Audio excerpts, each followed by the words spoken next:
حضرت موسیٰ علیہ السلام کی آمد سے پہلے مصر میں جب فرعون کی حکومت تھی اور فرعون بڑا ظالم جابر بادشاہ تھا اور بڑا متکبر بادشاہ تھا، جو اپنے تکبر میں آ کر اپنے آپ کو بہت بڑا سمجھتا تھا اور کہتا تھا کہ میں رب ہوں، لوگوں کو کہتا تھا کہ میری عبادت کریں۔ اور اس فرعون ظالم نے بنی اسرائیل کو اپنا غلام بنایا ہوا تھا، اور بنی اسرائیل اس وقت مصر میں ایک غلامی کی زندگی گزار رہے تھے۔ بنی اسرائیل یہ حضرت یعقوب علیہ السلام کی اولاد ہے، یہ انبیاء کی اولاد تھی، لیکن فرعون کی حکومت میں آ کر ایک مظلومانہ زندگی گزار رہے تھے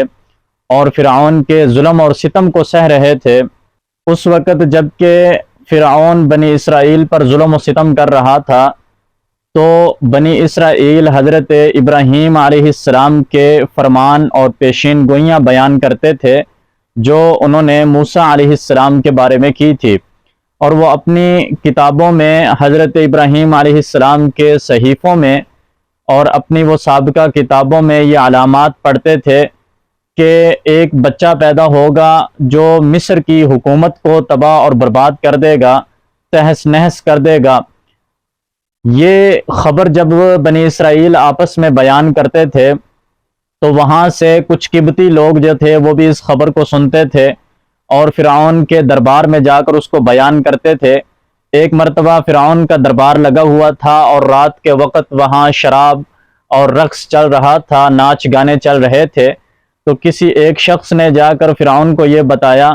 کہ بنی اسرائیل کے لوگ آپس میں یہ باتیں کرتے ہیں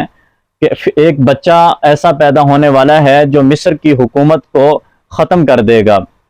دوسری طرف کچھ ہی عرصے کے بعد فرعون نے ایک خواب دیکھا، اور وہ یہ خواب تھا کہ بیت المقدس کی طرف سے، جس کو بیت المقدس بھی کہتے ہیں، بیت المقدس کی طرف سے ایک آگ نکلی اور اس نے بنی اسرائیل کے علاوہ جتنے بھی قبطی تھے تمام کے گھروں کو جلا کے راکھ کر دیا۔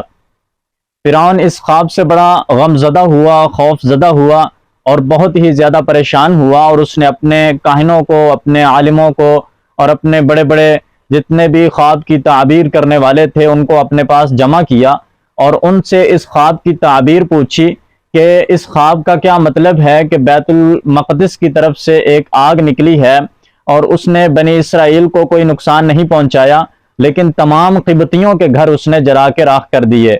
تو ان کاہنوں نے اور تعبیر کرنے والوں نے بھی خواب کی تعبیر یہ بتائی کہ مصر میں ایک ایسا بچہ پیدا ہوگا جو بنی اسرائیل میں سے ہی ہوگا